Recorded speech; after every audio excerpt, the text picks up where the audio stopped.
প্রতিদিনের নাস্তাটা যদি একটু ভিন্নভাবে তৈরি করি তাহলে ছোটরা যেরকম আনন্দ করে খায় বড়রাও কিন্তু খেতে পছন্দ করে।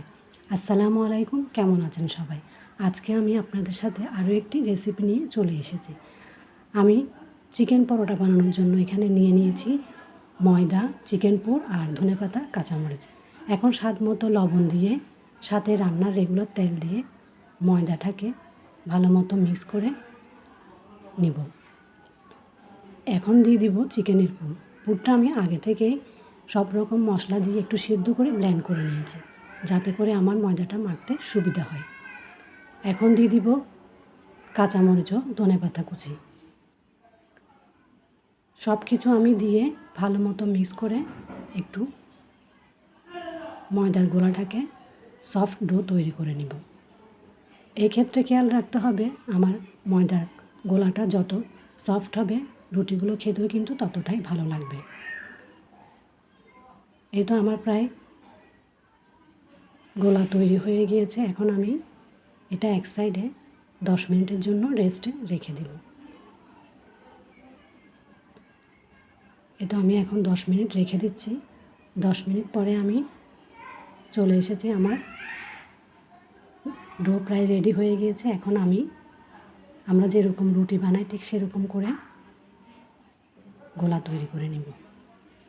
আমি এখানে আমার পছন্দ মতো যে কয়টা বানাবো ঠিক সেই কয়টাই গোল করে নিয়েছি। আপনারা চাইলে আপনাদের পছন্দ মতো শেপ দিয়ে ছোট বড় করে নিতে পারেন। এখন আমি রুটির মতো করে বেলে নিব।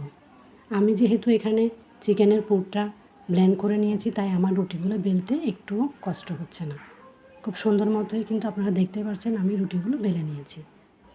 এই তো আমার প্রায় সবগুলো রুটি বেলা হয়ে গিয়েছে। এখন আমি তাওয়ায় দিয়ে এপিট ওপিট উল্টিয়ে নিয়েই উপর থেকে সামান্য পরিমাণে তেল দিয়ে পরোটার মতো করে ভেজে নেব।